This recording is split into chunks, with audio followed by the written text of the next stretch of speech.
வணக்கம்ங்க. இன்றைக்கி நம்ம மாடி தோட்டம் பார்க்கலாம் வாங்க. இன்றைக்கி நம்ம மாடி தோட்டத்தில் அழகான பூக்கள், வெள்ளை நிற பூக்கள் தாங்க அதிகம் இன்றைக்கி. ஒயிட்டில் ஹைப்ரிட் செம்பருத்தி பாருங்கள், வெள்ளை கலரில் ரெயின் லில்லி சூப்பராக ஒன்று பூத்திருக்கு. அதுக்கப்புறம் நாட்டு செம்பருத்திங்க. இன்றைக்கி 10 பூக்கள் போல் இருந்துச்சு. இன்றைக்கி முழுக்க முழுக்க வெள்ளை செம்பருத்திக்கு பூக்கள் தாங்க அறுவடையாகவே எனக்கு கிடச்சிது. 3 செடிகளில் 10 பூக்கள் கிடச்சிது. அதுக்கப்புறம் pink colour rain lily pink colour கல்ரோஜா பாருங்கள். இடையில் குரங்குகள் பிச்சு போட்டுட்டு இப்போ அதுக்கப்புறம் மறுபடியும் அவ்வளோ கொத்து கொத்தாக பூக்கள் வந்திருக்குதுங்க. இது இல்லாமல் நிறைய ரோஜாக்கள் எல்லாமே இப்போ தான் மழைக்கு அப்புறம் துளிர்கள் எடுத்து மொட்டுகள் வைக்க ஆரம்பிச்சிருக்கு. நிறைய பூக்களுக்கு வந்துக்கிட்டே இருக்குங்க. செந்தளிர்கள் நிறையா இருக்குது. பார்க்கவே சந்தோஷமாக இருக்குங்க. எந்த உரங்களுமே நான் 15 நாள் போல் ஆகுதுங்க கொடுத்து.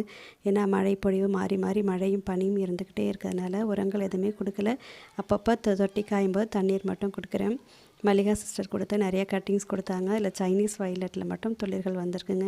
மற்ற கட்டிங்ஸ் எதுவும் வரல. விதைகள் நான் எதுவுமே போடலைங்க. அவங்க கொடுத்தது தைப்பட்டத்தில் போட்டுக்கலான்னு வச்சுட்டேன். நம்ம தோட்டத்து காய்கள்னு பார்த்திங்கன்னா பச்சை கத்திரி, நீலக்கொத்து கத்திரி, மொச்சை இதெல்லாம் இப்போ காய்கள் கொடுத்துக்கிட்டு இருக்குங்க. நிறைய பூக்களும் வச்சுருக்கு. இன்றைக்கி ஒயிட் செம்பருத்தி தான் அதிகமாக கிடச்சிது. அறுவடை பாருங்கள். பசலைக்கீரையும் செம்பருத்தி பூக்களும் அழகாக இருக்கான்னு பார்த்து சொல்லுங்கள். நன்றி, வணக்கம்.